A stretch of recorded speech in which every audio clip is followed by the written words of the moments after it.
Terima kasih tim multimedia dan juga tim musik Praise and Worship. Puji nama Tuhan. Shalom. Shalom. Shalom. Saya percaya kalau kita bisa ada di sini hari ini itu semua karena anugerah Tuhan. Amin. Amin. Puji nama Tuhan. Perkenalkan, nama saya Yunike Wirawan dan kalau di Instagram nanti ada muncul di layar, nanti bisa follow. Dan saya dapat topik relasi dengan orang tua, ya, relationship with parents. Dan ini sebuah kehormatan boleh sharing di sini. Terima kasih untuk Bapak Ibu Gembala, semua pengurus pengerja dari ibadah remaja ya untuk kesempatannya. Ya, saya mau share. Sebelum kita belajar sama-sama, saya mau memperkenalkan keluarga saya. Oleh anugerah Tuhan, saya sudah menikah dengan Randy Wilson, seorang yang sangat mengasihi Tuhan. Dan saya punya 2 orang anak, Sofia dan Louis. Dan juga karya Tuhan luar biasa ya. Anak saya Louis itu dulu sempat harus dirawat di NICU ya. ICU untuk bayi selama 21 hari, tapi oleh anugerah Tuhan sudah sehat, sudah sempurna. Itu kuasa darah Yesus ya. Dan ada yang berbulu ya, di depan itu anak ketiga saya ya, namanya Siro. Dia sudah masuk di kartu keluarga kami. Dan bersama dengan teman-teman sejak tahun 2016 kami melayani anak dan keluarga dalam krisis di Kota Makassar dengan pendekatan yang kreatif supaya semakin banyak anak tahu bahwa hidupnya itu berharga, gitu ya. Dan juga ada kunjungan rumah sakit bersama dengan teman-teman. Oke, puji nama Tuhan. Nah, itu Instagram saya @Yunike_WI dan pelayanan yayasan ada di @Sahabat Peduli Anak MKS. Mudah-mudahan bisa menginspirasi dan kami sering sharing konten-konten yang bermanfaat untuk parenting, untuk kesehatan mental ya. Oke, puji nama Tuhan. Nah, orang tua kita ya, kita semua terlahir pasti punya orang tua, setuju ya? Entah ada kita yang mengenal orang tua kita, ada juga yang gak kenal orang tuanya. Karena setiap manusia berbeda cerita hidupnya, betul? Dan apa yang paling dirindukan adalah orang tua itu bisa menjadi rumah yang aman untuk kita pulang, betul ya? Orang tua adalah figur pertama di mana kita belajar tentang cinta, tentang penerimaan, tentang pengampunan, tentang kasih sayang itu dari orang tua. Ya, jadi orang tua adalah orang yang sangat spesial, yang dipilih oleh Tuhan, yang ditetapkan oleh Tuhan untuk membimbing, untuk membesarkan. Ada yang hanya untuk melahirkan, tapi tidak sempat merawat. Ya, berbeda-beda. Nah, rumah, kerinduan setiap kita, rumah itu jadi tempat yang aman. Ya, orang tua bisa jadi tempat yang aman. Tetapi untuk beberapa kita, rumah justru jadi tempat di mana mereka pertama kali mengalami trauma. Ya, orang tua bisa jadi figur pertama yang mengenalkan Kristus, sekaligus jadi figur yang juga tanpa sadar membuli anak. Ya, tanpa sadar. Ya, rumah sejatinya tempat aman, tetapi beberapa merasa tidak aman di rumah. Apalagi ya, kemarin kita barusan Paskah. Sebelum Paskah ada Valentine, ada Imlek, ada Natal. Kumpul-kumpul keluarga. Tidak semua kumpul-kumpul keluarga itu menyenangkan. Ya, ada juga yang agak stres kalau mau kumpul-kumpul keluarga. Nah, itu kenyataannya. Kita ingin keluarga itu seperti film Keluarga Cemara. Pernah nonton? Atau seperti yang kita lihat di Facebook, di Instagram, keluarganya orang lain. Tetapi kenyataannya kehidupan itu pasti ada tantangan adik-adik, betul ya? Nah di Efesus 6 Tuhan ingatkan sama kita sama-sama. Tuhan bilang hormati orang tuamu. Hormati artinya memberi nilai, menghargai, memperlakukan seseorang sebagai orang yang berharga. Apakah mereka yang melahirkan kita, darah daging kita, ataukah mungkin bukan orang tua secara biologis, tapi dia yang membesarkan kita, menyekolahkan. Bahkan sekarang ada yang kita tahu sebagai orang tua rohani kita. Nah, saya tidak tahu apa yang terjadi dalam kehidupan teman-teman. Ada yang mungkin orang tuanya lengkap. Ada juga mungkin yang ada figur rohani sama om yang kasih besar, oma, opa ya. Tapi yang firman Tuhan katakan, siapa yang dipercayakan untuk mendidik, membimbing kita? Tuhan rindu kita untuk menghormati mereka. Nah, di Efesus 6 dikatakan hormatilah ayah dan ibumu seperti yang nyata dari janji ini supaya kamu berbahagia dan panjang umurmu di bumi. Ini kerinduan Tuhan supaya kita bisa berbahagia dan kita panjang umur ya. Bukan cuma tentang umur yang panjang tapi hati yang damai, hati yang tenang ya. Bagaimana menghargai, bagaimana menghormati orang tua ada di bagian bawah. Menerima kelemahan mereka. Karena tidak ada orang tua yang sempurna. Tidak ada keluarga yang sempurna. Respect, bagaimana respect orang tua kita. Bukan hanya selamat pagi, selamat malam. Sudah makan atau belum makan. Tetapi menerima bahwa orang tua kita juga sama seperti kita.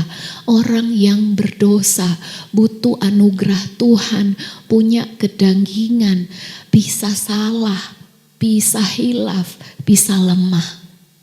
Menghormati orang tua kita artinya belajar menerima kelemahannya, sisi gelapnya, dan belajar melepaskan pengampunan. Karena orang tua kita jadi orang tua tidak ada sekolahnya. Tidak ada yang ajar mereka cara jadi orang tua. Mungkin zaman sekarang ada ilmu parenting, tapi zaman dulu belum ada. Mereka hanya jadi orang tua seperti kakek nenek. Jadi kalau kakek nenek keras, kemungkinan orang tua juga keras. Kalau kakek nenek suka pilih kasih, suka banding-bandingkan, kemungkinan papa mama juga ikut. Karena dia belajar seperti itu ya. Nah, kita juga menyadari kita tidak bisa memilih kita dilahirkan di keluarga apa, betul? Kita tidak bisa pilih orang tua kita. Kecuali orang tua rohani ya, kita bisa pilih saya mau masuk gereja mana, saya mau dibimbing sama mentor siapa. Tapi secara daging kita tidak bisa pilih di mana kita dilahirkan, kita tidak bisa pilih juga orang tua kita. Betul? Kalau seandainya kita bisa pilih, mungkin kita tidak turun ke bumi karena tidak jadi, tidak mau pilih semua. Saya nggak tahu. Atau mungkin kalau bisa pilih-pilih Tuhan, bisakah lahir di keluarga Andara misalnya. Saya nggak tahu sama keluarga apa lagi. Ya, orang tua kita juga kalau bisa pilih. Mungkin bisa jadi dia pikir-pikir dulu punya anak atau tidak. Karena ternyata punya anak juga ada tantangannya. Jadi kita nggak bisa pilih itu. Tapi ada janji Tuhan. Tuhan tahu hubungan orang tua dan anak itu kompleks, rumit. Makanya Tuhan kasih janji kamu akan berbahagia kalau kita menghormati mereka. Karena kalau kita menyimpan kepahitan terhadap orang tua kita, hati kita mudah cemas, kita lebih mudah khawatir, kita lebih susah percaya sama orang. Ya, kalau kita terluka sama orang tua kita, kemudian kita simpan, kita tidak izinkan Tuhan masuk di sana, maka tanpa sadar waktu kita berteman, waktu kita di gereja, waktu nanti kita dewasa, kita menuntut orang lain membayar hutang kasih sayang dari orang tua kita. Jadi kalau orang tua kita memberikan kasih sayang separuh-separuh, Sambil disayang, sambil dibanding-bandingkan. Kenapa kau tidak seperti dengan itu anaknya Tante A? Lihat dia juara 1 kamu sudah les gitu ya. Tidak juara 1 misalnya ya. Oke. Nah, ketika kita terluka sama orang tua kita dan kita tidak proses, maka ketika kita masuk dalam relasi persahabatan, waktu kita masuk SMA, masuk kuliah, kita juga akan bawa luka yang sama dan tanpa sadar kita tuntut teman-teman kita harus hargai kita. Kita tuntut mentor, teman-teman di gereja kita, pembina kita harus juga mengisi tangki cinta kita yang kosong. Kenapa? Karena kita nggak akui luka kita terhadap orang tua kita dan kita tuntut orang lain yang harus bayar kasih sayang, penerimaan, cinta orang tua sama kita. Ya. Pemulihan terjadi ketika kita tidak mengizinkan luka batin itu mendefinisikan siapa kita. Saya tahu orang tua kita tidak sempurna, ya. Ada yang suka marah-marah, ada yang cuek. Betul apa betul? Ada yang berjanji lalu lupa apa janjinya.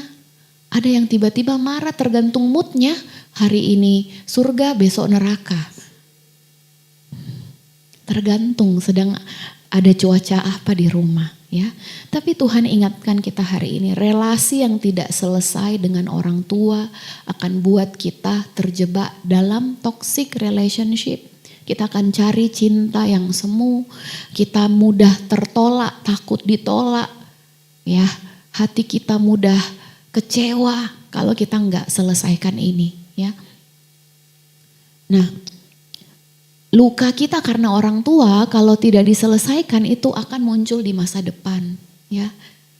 Kalau orang tua susah percaya sama kita, kemudian kita berteman, kemudian teman kita ragu-ragu sama kita, kita pasti marah sekali. Kalau orang tua kita tanpa sadar seakan-akan menolak kita ya. Kita tanpa sadar akan mudah sekali jadi people pleaser. Tahu people pleaser? Bukan God pleaser. Berusaha menyenangkan orang lain supaya diterima. Kenapa? Karena ditolak itu sakit. Jadi tanpa sadar kita memperlakukan orang lain berlebihan supaya kita diterima. Nah, saya sendiri, saya akan cerita luka saya. Jadi saya ini anak adopsi. Umur 3 bulan saya diadopsi oleh sepasang suami istri yang mengasihi Tuhan. Jadi salah satu luka yang saya sadari adalah luka penolakan, merasa tertolak, betul? Karena tidak ada keluarga yang menyanggupi untuk menampung saya. Di bulan kelahiran saya, bisnis keluarga papa mama saya itu bangkrut karena terbakar, kebakaran besar. Dan mereka tidak sanggup lagi membesarkan saya. Oleh anugerah Tuhan saya dibesarkan oleh sepasang suami istri hamba Tuhan. Tapi hamba Tuhan juga manusia, betul apa betul? Ada konflik, ada cekcok, ada pertengkaran. Tidak ada yang bantu, zaman dulu tidak tahu orang konselor nggak ada. Psikolog dan nggak ada, pokoknya bertengkar. Tapi hari Minggu kita langsung senyum Pepsoden. Shalom, haleluya, puji Tuhan. Nanti hari Senin kembali lagi neraka di bumi itu terjadi ya. Jadi tanpa saya sadar waktu orang tua saya itu didik saya keras. Karena dia mau saya berhasil. Jadi didikannya itu dengan ikat pinggang. Ikat pinggang dan rotan. Sekarang sudah tidak boleh itu kekerasan ya. Jangan membela diri pakai Amsal dengan ayat itu ya. Itu zaman dulu tidak ada ilmu parenting. Tidak ada orang yang memahami apa makna dari Amsal itu metafora. Karena konteks gembala. Bukan betul-betul tongkat, betul-betul dikasih. Kenapa? Karena karakteristik domba itu cepat stres. Dia tidak diapa-apain saya, tidak diapa-apakan saja itu domba tersesat dia. Coba nanti cari video domba, dia akan masuk ke lubang yang sama berkali-kali sekalipun kamu sudah selamatkan dia jatuh lagi di situ. Jadi domba itu cepat stres dan agak bodoh. Jadi kalau makna Tuhan itu betul-betul memukul dengan rotan, betul-betul tongkat, kasihan belum dipukul sudah sudah rapuh, tulangnya rapuh, mudah stres dan selalu jatuh di lubang yang sama. Jadi bukan maknanya itu, tapi orang tua dulu tidak tahu toh. Jadi dia mau anaknya baik, dia hantam. Akhirnya waktu dipukul, pikiran yang muncul adalah saya tidak berharga, saya tidak disayang. Jadi kebutuhannya apa? Supaya diterima sama orang. Waktu saya SMP seumur kalian, itu pertama kali saya mengalami Tuhan, mengalami perjumpaan dengan Tuhan, mengalami kasih sayang Tuhan.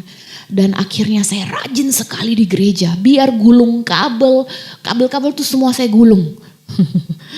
Multimedia dan lain. Saya pikir saya sedang melayani Yesus. Saya pikir saya sedang melayani dia. Tapi ternyata setelah saya umur mungkin 25 tahun saya baru sadar. Ternyata saya sedang menggunakan Tuhan untuk mengisi hati saya yang luka.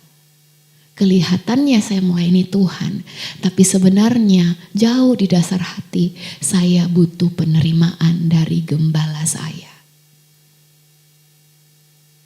Kenapa? Ketika dicek sampai ke dalam hati. Karena sangat mudah kecewa. Karena merasa berharga berdasarkan apa respon Bapak Ibu Gembala. Saya menaruh keberhargaan diri saya tergantung bagaimana respon orang gereja. Kelihatannya saya sedang melayani Tuhan, tapi ternyata saya sedang melayani diriku sendiri. Menuntut orang lain membayar hutang dari orang tuaku. Hutang penerimaan itu. Ketika saya sadar dalam sesi konseling, saya tertampar, saya bertobat Tuhan. Ternyata saya harus pulih. Supaya saya tidak menggunakan pelayanan, kesibukan saya yang kelihatannya baik. Tapi sebenarnya untuk diriku sendiri. Karena kalau kita menyenangkan manusia, sudah pasti kita tidak menyenangkan Tuhan. Sudah pasti kita terbelenggu. Hidup kita capek disetir dengan respon dan ekspresi muka orang ya. Nah kita tahu bahwa Tuhan kasih tahu kita harus menghormati orang tua kita. Tetapi Tuhan juga bilang orang tua jangan sakiti hati anakmu, jangan bangkitkan amarah di hati anakmu. Artinya Tuhan tidak pernah menutup mata terhadap luka di dalam hatimu karena orang tua yang terbatas. Kebutuhan kita diterima, dihargai, merasa aman ya. Bukan cuman sekolah, tapi orang tua kita karena mereka juga terluka. Jadi mereka membesarkan kita juga dengan cara lama. Mereka pakai kacamata luka. Jadi bayangkan orang tua kita dibesarkan dengan begitu keras. Apalagi baru selesai pasca perang ya. Baby boomers mungkin ya orang tua kita. Bayangkan dengan penuh ketegangan, ketakutan yang penting hidup. Dia didik papa mama kita dengan sangat keras. Papa mama kita terluka, bahkan mungkin ada yang tidak pernah dipeluk papa mama kita itu. Karena didikan zaman dulu keras. Bayangkan papa mama kamu, jadi orang tua kamu pakai kacamata lama. Pakai kacamata trauma mereka. Jadi apa yang kamu lakukan, apa yang kamu, sikap kamu, dia responnya berdasarkan konsep lama, konsep hatinya yang terluka. Kalau dia dulu dibanding-bandingkan dengan saudaranya, dia juga banding-bandingkan kita. Tanpa sadar dia balas. Anaknya siapa kau ini? Kenapa kok begitu? Anaknya siapa kalau bukan anaknya ibu gitu ya. Orang tua kadang-kadang latah, kadang-kadang dia pikir gini, Bu, saya harus motivasi anak saya. Jadi saya kasih contoh sepupunya. Kasih contoh anak tetangga. Adakah di sini adik-adik setelah dibanding-bandingkan dengan anak tetangga langsung termotivasi? Adakah yang baik mak, saya akan seperti tetangga kita. Adanya sakit hati toh. Dede kenapa sama dia mi pade gitu ya. Oke, jadi mereka pakai kacamata trauma mendidik kita ya. Dan dia tidak tahu kalau dia punya trauma. Itu orang tua kita dulu. Dia pikir itu sudah bagus. Lebih bagus daripada opa sama oma dulu. Kita patah 3, kau tidak. Gitu ya. Jadi dia merasa membanding-bandingkan masa kecilnya dengan masa kecil kita. Akhirnya kita sulit memandang diri kita sebagaimana Yesus memandang kita. Jadi waktu kita bercermin yang kita lihat, ih tidak bagus iniku, tidak bagus ituku, ih salah kak lagi. Karena apa? Karena sering dikritik. Jadi kita lihat gambar diri kita sebagaimana orang tua sepotong-sepotong melihat kita. Tapi Tuhan melihat luka hati kita. Kalau kadang-kadang kita dipaksa untuk mendengar tanpa didengar. Kalau kita sering dibanding-bandingkan. Kalau waktu kita curhat, mama sakit sekali hatiku. Anak kecil kok sakit hati apa? Kok tahu apa tentang hidup? Gitu ya. Atau waktu kita bilang, ma, saya juga pengen ma seperti anak yang lain. Pengen juga ke sana, pengen juga ini. Gitu ya. Sudah syukur, sudah bagus kau. Kamu tahu tidak, dulu mama itu susah, dulu papa itu susah. Jadi saling saingan siapa lebih susah. Nah seringkali banyak juga anak muda dikasihi tapi kadang-kadang terasa tidak dikasihi. Kadang-kadang disayang, kadang-kadang kita dimaki-maki hancur gitu, bingung ya. Nah orang tua juga kadang tidak siap kalian bertumbuh dewasa. Dia memperlakukan kalian seperti anak kecil karena sangat takut masalah datang dan tidak bisa tolong kalian ya. Jadi error, cara memandangnya ada luka, ada distorsi ya. Nah beberapa dari kita mungkin ada yang hatinya sulit untuk taat. Atau dalam hati ingin berontak. Tapi sebenarnya itu karena hati kita terluka. Ya. Karena anak hilang bukan cuma yang pergi. Yang di dalam rumah juga betul. Nah tapi ada janji Tuhan. Tuhan itu dekat dengan orang-orang yang patah hati. Tuhan janji kalaupun kita pernah merasa tertolak di rumah, tertolak dengan saudara kita merasa paling berbeda. Firman Tuhan katakan penghiburan buat kita. Sekalipun ayahku dan ibuku meninggalkan aku, Tuhan akan menyambut aku. Jadi selalu ingat bahwa Tuhan selalu akan menyambut kita, selalu mengasihi kita. Ya, memang relasi kita dengan papa mama tidak sempurna. Kadang bestian, kadang malas deh bicara sama papa, malas deh bicara sama mama gitu ya. Ada rasa kesal. Tetapi satu hal yang penting, jangan pernah proyeksikan atau menganggap Tuhan itu seperti orang tuamu. Tuhan itu beda. Ya, Tuhan itu beda. Jangan anggap Tuhan itu seperti orang tuamu. Saya ketemu dengan seorang anak pemuda. Dia katakan, Miss, saya pergi ke gereja hari Minggu, Miss. Tapi terus terang saya sudah tidak percaya sama Tuhan Yesus. Saya pergi saja ke gereja supaya tidak ada yang marahin saya di rumah. Tapi saya sudah tidak percaya sama Tuhan Yesus karena saya kecewa sama papaku. Karena hatiku sakit sama papaku, saya marah sama papaku. Jangan kamu pandang Yesus itu seperti orang tuamu. Dia berbeda. Di Yesaya 43 ayat 25 dikatakan, I am the God who forgives your sin. Aku adalah Tuhan yang mengampuni kesalahanmu. Dan aku melakukan ini karena siapa aku. Dan aku tidak akan mengingat-ingat lagi kesalahanmu. I will not hold your sins against you. Aku tidak akan simpan-simpan lagi kesalahanmu untuk mempermalukanmu, untuk menyerangmu, untuk menghakimimu. Itu Bapa kita. Kita susah percaya ini karena seringkali kalau kita sudah salah, mama masih ingat biar sudah 3 tahun lalu, mama masih ungkit. Gitu kan? Teman kita juga kadang-kadang ungkit kesalahan kita. Kita juga suka ungkit-ungkit kesalahan orang tua kita, betul? Dulu mama pernah janji saya. Dulu mama pernah kasih tinggal saya di sini. Dulu papa, kita ingat. Kita ungkit-ungkit kesalahan, tapi Tuhan kita bilang, saya tidak akan simpan itu untuk mempermalukan kamu, untuk menghakimi kamu, untuk menjatuhkan kamu. Tapi aku membungkus kamu dengan kasihku. Ya, itulah Tuhan kita yang sesungguhnya. Bahkan di Roma 8 ayat 15 dikatakan bahwa kita menerima roh yang menjadikan kita anaknya. Tuhan angkat kita semua jadi anaknya. Kita dilayakkan oleh Yesus Kristus. Ya, jadi jangan karena hati kita kecewa sama orang rumah, kita pahit sama Tuhan. He is a better father. Ya. Nah, Yesus hadir di tengah keluarga yang tidak sempurna. Yesus sendiri lahir di tengah keluarga yang tidak sempurna, di tengah krisis. Teman-teman, ingatkan di mana waktu Yesus lahir itu. Ya, Bagaimana orang salah paham sama Maria sama Yusuf pasti toh. Di tengah kesalahpahaman. Kemudian ada pembunuhan bayi-bayi, betul? Ada ratap tangis begitu mengerikan. Dia lahir di tengah-tengah krisis. Maria mendapatkan bayi Yesus, tetapi ibu-ibu lain kehilangan anaknya. Bapak-bapak lain kehilangan anak sulungnya. Begitu mencekam dan mengerikan. Sampai mereka harus mengungsi ke Mesir. Jadi dia hadir di tengah krisis. Dia mengungsi. Bayangkan juru selamat harus mengungsi.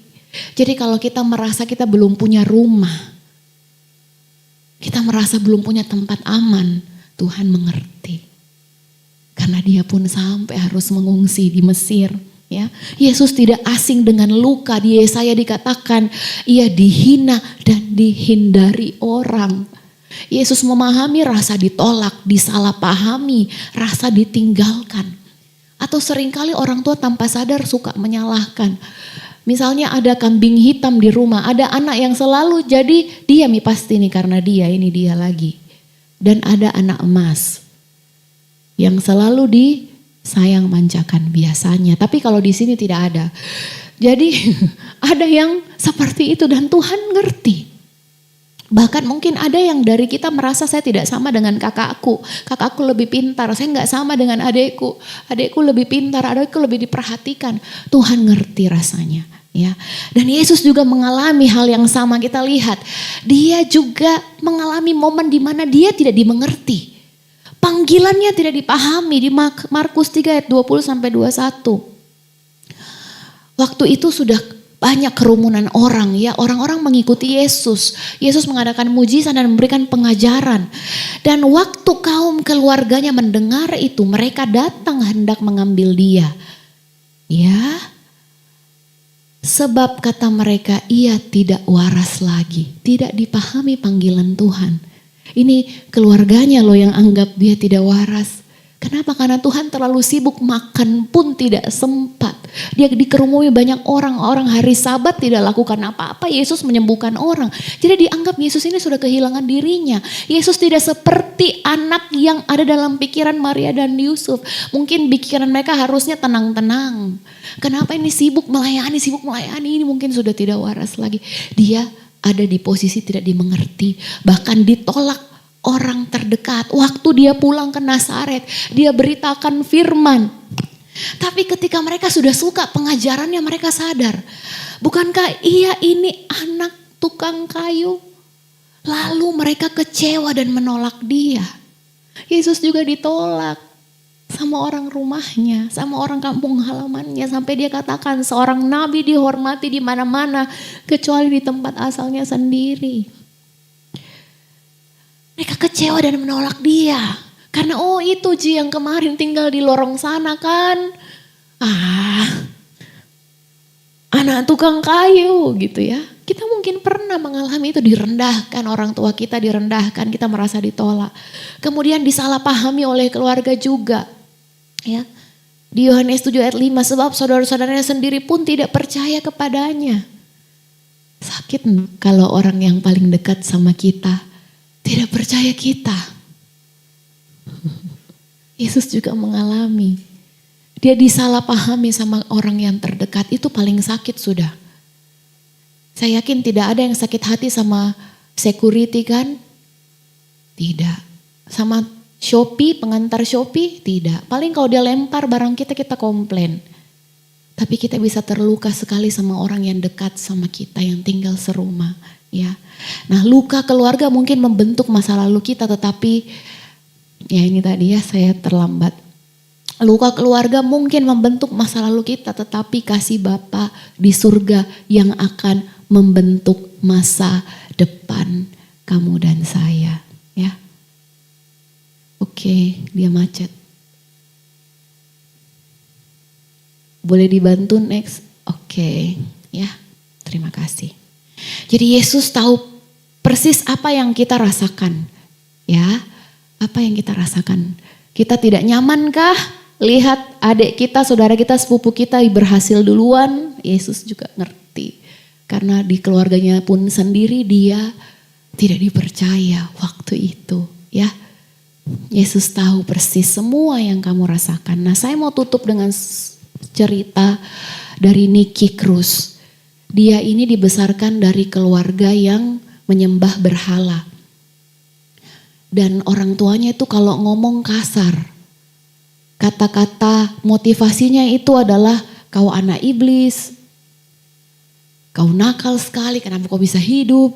Gitu ya. Kata-kata yang kasar itu kata-kata motivasi orang tuanya. Dan dia tumbuh dengan hati yang pahit, hati yang terluka. Dia kabur ke Amerika. Waktu dia ke Amerika, dia berharap dia menemukan rumah yang bisa menerima dan menyayangi dia. Karena dia dianggap anak iblis buat papa mamanya. Dia dipukul, dihantam habis-habisan. Dia merasa dirinya gak berharga. Kemudian apa yang terjadi waktu dia tiba di New York, dia malah bergabung sama gangster yang jual narkoba, sindikat narkoba, penculikan orang. Di sana dia merasa dia diterima. Bahkan karirnya luar biasa teman-teman. Dia jadi ketua geng. Ada filmnya ya. Dia sampai jadi ketua geng. Luar biasa sekali. Sampai satu kali waktu ada pastor, ada pendeta namanya David. Kemudian pastor David menginjil sama Nicky. Nicky, percayalah sama Tuhan Yesus sayang kau. Nicky marah sekali dengar, apa kau bilang sayang-sayang gitu ya. Siapa sayang saya? Kau jangan macam-macam ajari saya. Tapi Pastor David tidak menyerah, dia katakan Yesus mengasihimu. Yesus tidak peduli kamu seorang gangster, kamu seorang sindikat narkoba, penculikan orang, perdagangan orang. Tuhan mengasihimu. Nicky naik pitam, dia bilang saya akan bunuh kamu. Kurang ngajar kamu, kamu kira kamu siapa? Apa itu kasih? Kamu jangan ngajarin saya. Dan Pastor David katakan, sekalipun kamu bunuh saya, semua kepingan tubuh saya akan berteriak ke kamu. Yesus mengasihimu. Yesus mengasihimu. Dia bilang, you can cut me into 1,000 pieces. Kamu bisa hancurkan tubuhku, tapi ingat, Yesus mengasihimu, Nicky. Dia pulang, hatinya panas, kesal sekali. Apa itu kasih? Dia rasa itu sebuah lelucon. Bahkan Pastor David ini masih undang dia datang KKR. Tidak takut, sudah diancam. Dan Nicky sudah strategi. Saya akan datang sama teman-temanku, kita kasih kacau ibadahnya, kita kasih kacau KKR-nya. Ini pendeta terlalu sombong. Dia kira dia siapa, dia enggak tahu saya siapa. Saya ini gangster paling ternama di daerah situ. Dia datang di sana dan apa yang terjadi? Dia bersujud di altar. Dia menangis, dia serahkan dirinya pada Yesus. Dia katakan, saya sudah capek menyakiti orang lain, saya capek membenci. Tapi saya tidak tahu bagaimana caranya mengasihi, karena tidak ada yang pernah kasihi saya. Saya nggak tahu apa itu kasih, tapi saya sudah capek menyakiti, saya capek membenci. Saya sudah lelah. Dan dia serahkan hidupnya malam hari itu di altar. Dia menangis dan dia betul-betul tinggalkan narkobanya, dia tinggalkan rokoknya, dia tinggalkan alkoholnya, dia tinggalkan semuanya. Padahal namanya sudah sangat ternama, dia punya keuntungan sudah sangat besar. Dan dia sekolah Alkitab, dia belajar firman Tuhan betul-betul. Dan dia melayani orang-orang yang ada di penjara, orang-orang yang terikat dengan narkoba dan lain-lain, dia layani. Dan dia ingat papa mamanya. Saya minta pemain musik. Dia ingat papa mamanya yang menyakiti hati dia. Dia bilang, saya akan pulang dan saya mau melepaskan pengampunan untuk papa mamaku yang sudah buat hidup saya hancur. Yang sudah pernah sakiti hati saya. Di 4. Saya mau pulang. Saya mau beritakan kasih Tuhan. Dia pulang. Kembali ke kota asalnya. Dan dia lepaskan pengampunan untuk papa mamanya. Papa mama saya ampuni kamu. Papa mama sekalipun sakit sekali hatiku. Sekalipun saya hancur babak belur. Karena pemberontakan, karena saya terluka. Tapi saya mau ampuni papa mama. Dan puji Tuhan papa mamanya bertobat. Mengalami kasih Yesus dari dukun yang mengerikan di kota itu mengalami Yesus. Dan hari ini sudah lebih dari 60 tahun pelayanan, Niki memberitakan Injil ke puluhan juta orang di puluhan negara. Jadi tidak ada masa lalu yang terlalu kelam. Tidak ada masa lalu yang terlalu rusak. Tidak ada keluarga yang terlalu hina, terlalu berantakan untuk Tuhan pulihkan dan Tuhan pakai. Dan Tuhan peduli sama keluarga kamu. Tuhan peduli sama papa mama kamu. Tuhan peduli juga sama luka batinmu. Dan Tuhan memanggil kita untuk selesaikan hari ini. Supaya kita tidak melukai orang-orang lain lagi. Kita menerima orang tua kita, memang mereka terbatas. Tapi kita bersyukur nafas ini ada karena mereka memperjuangkan kita. Rumah mungkin pernah melukai kita, tetapi Tuhan mampu memulihkan hati kita. Mari kita mulai bersama Yesus. Akui setiap luka di hati kalau ada. Kalau orang tua, keluarga pernah sakiti hatimu, akui itu. Datang pada Yesus dan ambil respon baru. Izinkan Yesus hadir. Ingat, Tuhan tidak pernah malu sama cerita keluarga kita. Tuhan mau tebus. Dulu saya malu jadi orang Kristen, adik-adik. Saya malu karena keluarga saya tidak seperti apa yang orang pikir. Penuh pertengkaran, saya malu sekali.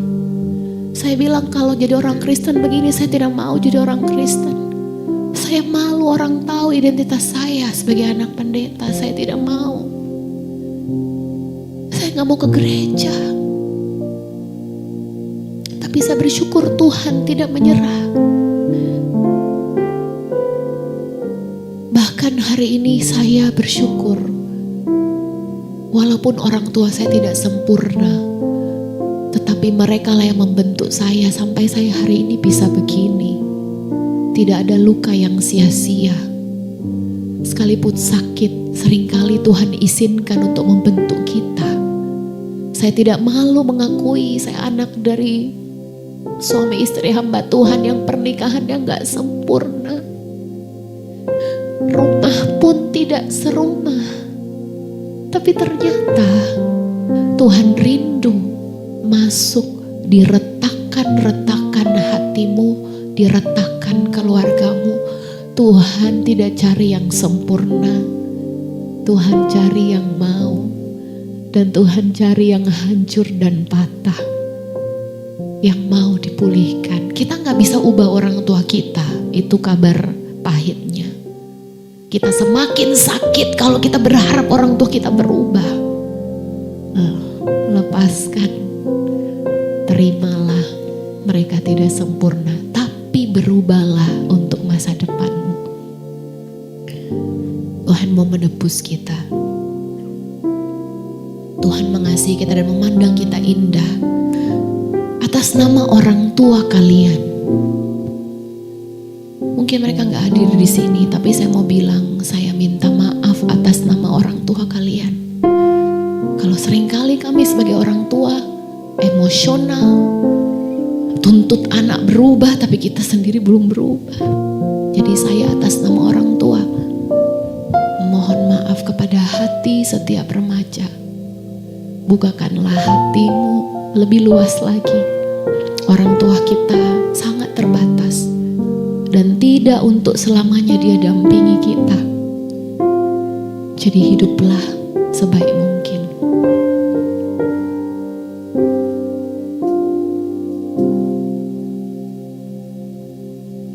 Tuhan mengasihi saudara dan saya.